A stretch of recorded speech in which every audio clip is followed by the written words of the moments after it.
Greetings! Today I'm going to show how I automate presets and patch changes in Neural DSP plugins such as Archetype, Cory Wong, and using MIDI and automation in Ableton Live to instantaneously switch between really complex patch changes, entirely swapping out different combinations of amps and cab sims, different types of effects pedals and more, using this really self-contained neat little rig of just a laptop and a small audio interface.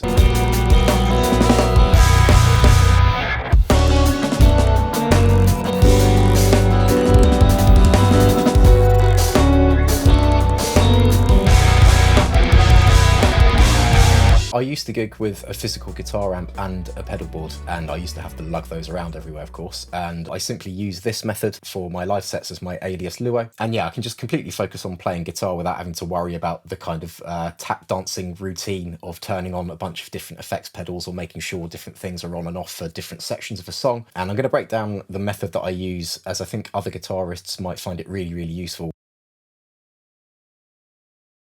So how do you set this kind of thing up? In Ableton, I've created this audio track here for my guitar. I've just got one instance of Archetype Cory Wong loaded up on that. This is just my kind of basic go-to clean tone. I've got a couple of other presets here, so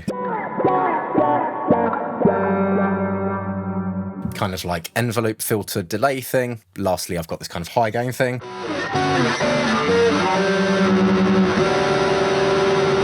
I want to switch between these three different tones for a performance of a song live, right? You would probably think initially, well, that would be quite easy. Surely it's possible to just simply automate or control these arrows to change the preset. But annoyingly, for whatever reason, these arrows are not selectable as an automatable control. So how do you go about sorting that out? I'm going to need to use MIDI messages, and specifically PC or program change messages. So the first thing that you want to do is, once you've got your tone set how you like it, and you're happy with the tone that you want to use, you're going to save that as a preset. In this case, I've just called this clean tone 1. And then if I open up the MIDI window here in Archetype Cory Wong, I'm going to add a new type of control. And in the type, I'm going to change that to PC preset. In the parameter box, this is where we can select any of the presets that are built into Archetype Cory Wong. And if I scroll to the bottom, I should find my own ones that are right down here. So if I select clean tone 1, I'm going to leave that set to MIDI channel 1, and PC value is going to be number 0. So I can go ahead and close that now. And then the next thing that I'm going to need to do is create a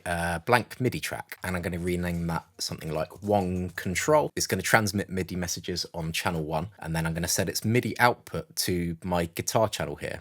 And then once I select that, then I can also select which MIDI channel within the Archetype Cory Wong plugin that we want this to go to. Because I've set up my presets in the MIDI window to respond to MIDI channel 1, that's what this is going to mean. So I'm just going to hit that. I'm just going to double click in the arrangement view and create a blank MIDI track here. And I'm going to rename this clean. If I double click on this MIDI clip now, and I go to the envelope window here, which sort of looks like this little arrow waveform, you've got this little box here that says PGM, which stands for the MIDI program change message, right? And we're just going to change that to 1. And just a slight confusing thing about that, program change 1 in this list corresponds to, this note value is PC number 0, but that corresponds to PGM 1 in this list here. So in Archetype Cory Wong, PC control number 1 would actually be PGM 2 in the clip here, so it's a slightly confusing thing to be aware of. But anyway, going back to Cory Wong, I'm going to add another PC preset control. I'm going to change that to my envelope delay sploosh. Let's set that to PC control number 1, and I'm just going to add my third tone in here as well, which is going to be my high gain thing. That's going to be PC control 2 here. I'm going to just simply duplicate this MIDI clip out. I'm going to rename that sploosh. Double clicking on the sploosh clip, let's change that to program 2, and then finally we're going to have the high gain clip over here, which is going to be program 3. You don't actually need a MIDI note or anything in these clips to send the trigger message. So just having this clip region here and the PGM set up in each one will be enough to trigger the MIDI, basically. And so yeah, if I loop this up, you should see how my presets all now automatically change between these three different settings. So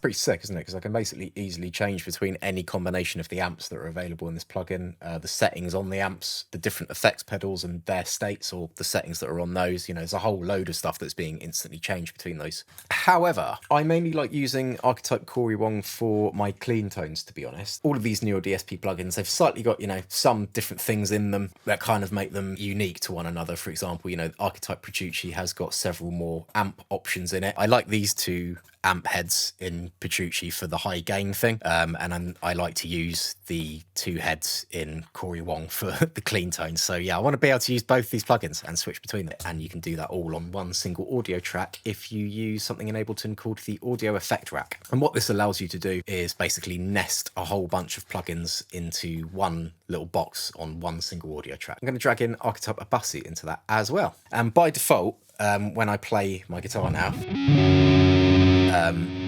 my guitar tone is now going through both plugins at the same time, and they're playing layered up together, which isn't what I want. I want to be able to switch between the two. And there's a few ways to do that. The initial way that you might think is to use these speaker on-off buttons. You can automate the mixer speaker on off of Cory Wong here. So for example, you could do it this way. So you can see that's turning on and off the speaker icon there. When this changes, you're basically going to get a hard cut between the audio of one plugin into the next, right? So for example, if you've got a delay on your part of Cory Wong, and then you want that delay to trail over into the distorted part that kicks in next, your guitar signal from Cory Wong will just cut out instantly as it switches over to Abasi, right?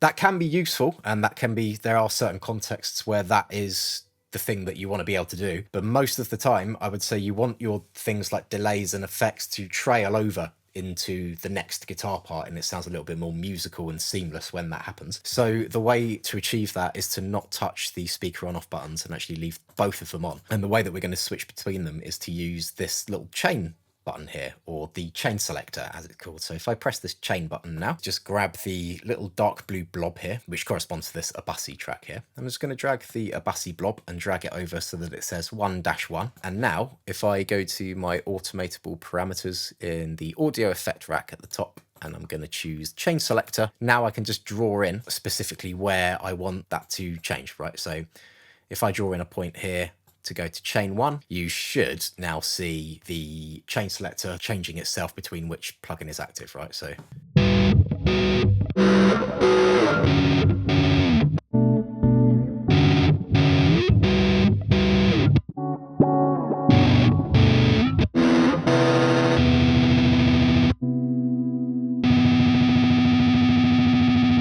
and so what if I want the same thing going on with Archetype Abasi that's going on in Cory Wong? So, you know, I don't want to be limited to just using one high gain tone in Abasi. You know, throughout a whole set, it'd be nice to change between a few, maybe. Here I've got two. So yeah, obviously I want to switch between things like that as well. So how do you do that? So let's go into the MIDI setup window of Archetype Abasi, and I'm going to do the same thing again. Let's go to a program change preset, and I'm going to select Filthy One in slot 1.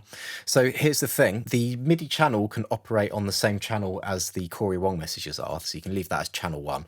The trick is with the PC controls. Basically, these can't be the same as the ones that we've set in Archetype Cory Wong, otherwise they kind of conflict and it doesn't work. And bearing in mind that in the list here, we've basically got PC0 is our clean tone in Cory Wong, PC1 is the kind of envelope filter delay thing, and then PC2 is the high gain tone.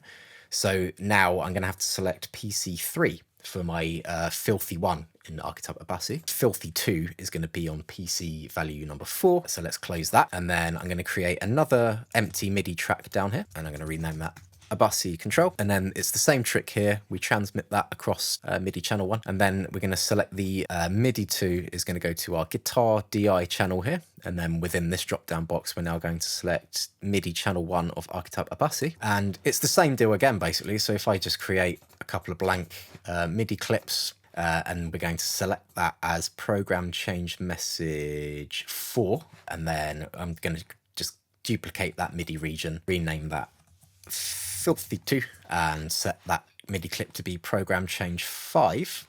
And now, assuming that I've set this up all correctly now, I'm going to do 5 tonal preset changes over the course of 4 bars here. This should be pretty ridiculous, but it's just to illustrate the usefulness of how this can work basically. So now when I hit play, you should see in here both of these plugins just switching all their settings by themselves when they hit the corresponding MIDI clips, and the chain selector is also going to be swapping backwards and forth between the 2 plugins.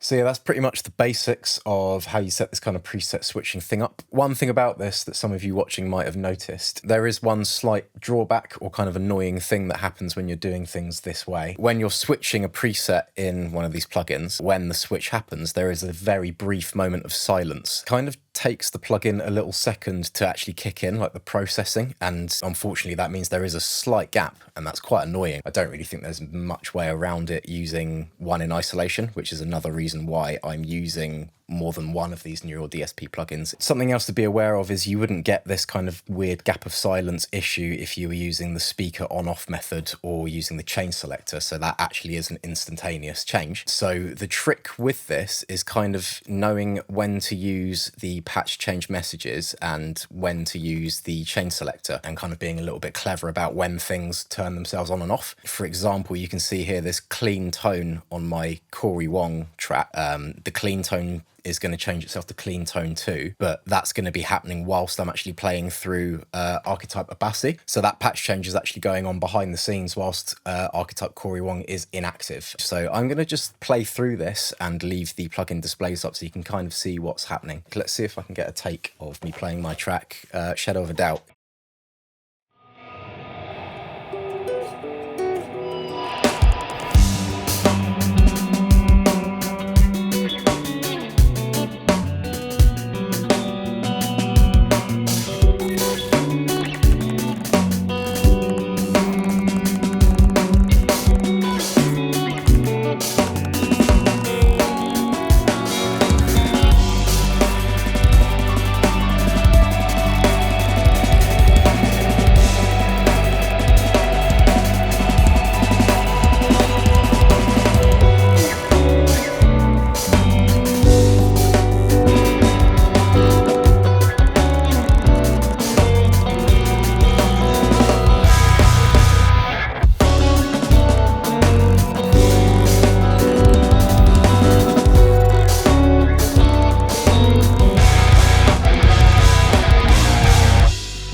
So yeah, imagine if you were trying to do this with an actual pedal board and an amp. I mean, you'd need to have like 8 legs and multiple arms.